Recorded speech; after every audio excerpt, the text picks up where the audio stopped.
What's up mga kamotor, no? Nandito na naman tayo sa ating panibagong video na in-upload ko na pinamagatan kong Sunday Hustle Ride, no?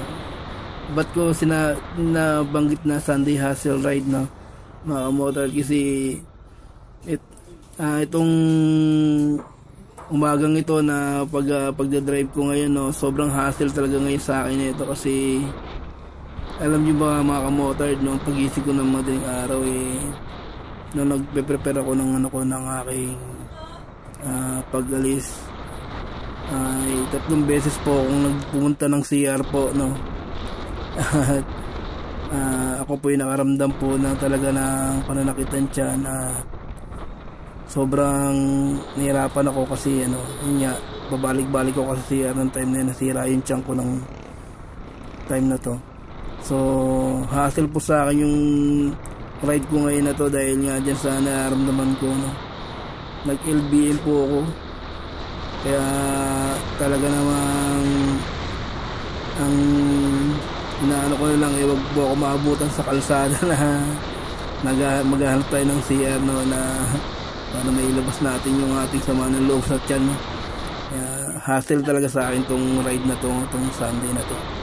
Yun lang mga kamotor.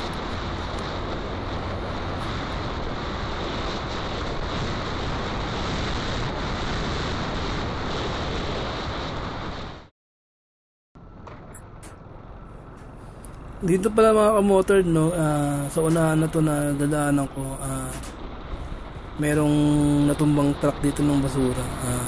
Yun nga, nabanggit ko na to sa mga nakaraang vlog ko na itong kalsada kasi dito talaga sa amin, yung pataas na to, marami talaga na dito sa klasya ng mga truck dito. Kaya yan, buti na lang ito Sunday ito, hindi gaano matraffic. Kaya kung ordinary sobrang traffic na ito, ayan, umaga pa kaya wala pang gaano sasakyan. Ayan po, tumumba po yung truck na yan, no, ng basura. So parang bago pa lang siya kasi nagbiblink pa yung niya, yung truck niya, umiilaw-ilaw pa. So yung sabihin bago lang yung pagkatumba niya. Sana okay lang yung driver ng truck. Kaya lagi tayo mag-iingat sa ating pagdadrive mga kamotor, lagi samahan ng panalangin sa ating Panginoon na ingatan tayo sa ating pagdadrive. Yun na mga kamotor, at ingat tayo.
pagkat hindi na tayo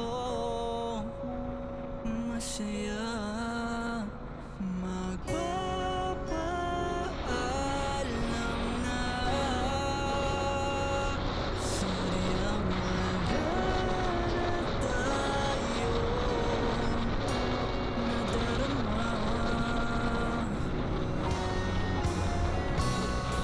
sa isa't isa.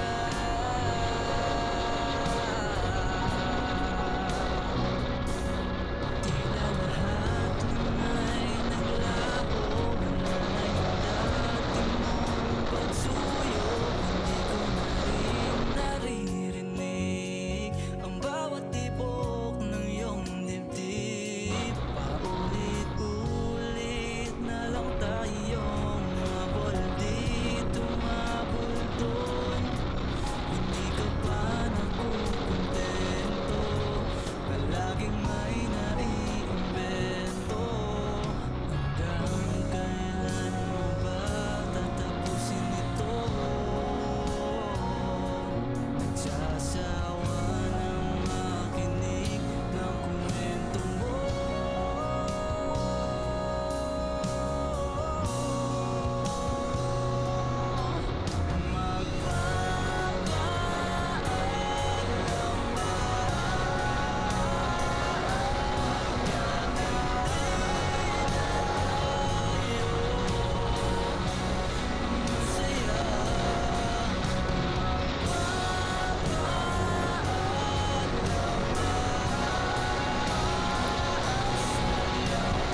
Yan nga mga kamotored, no, at nandito na ako sa sa EDSA.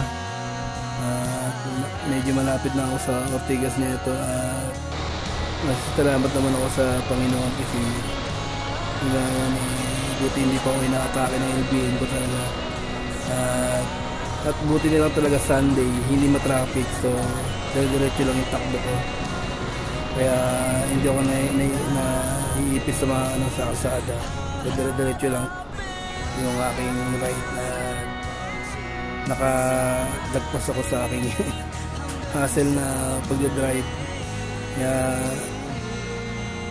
maraming salamat sa panonood nyo, na lagi nyo pong suportahan ng aking motor page at motor b-boy na aking YT, TikTok. Yan po, at maraming salamat sa nanonood, at patuloy po tayong laging mag-ingat at manalangin sa Diyos. God bless you mga kamotor. Yeah!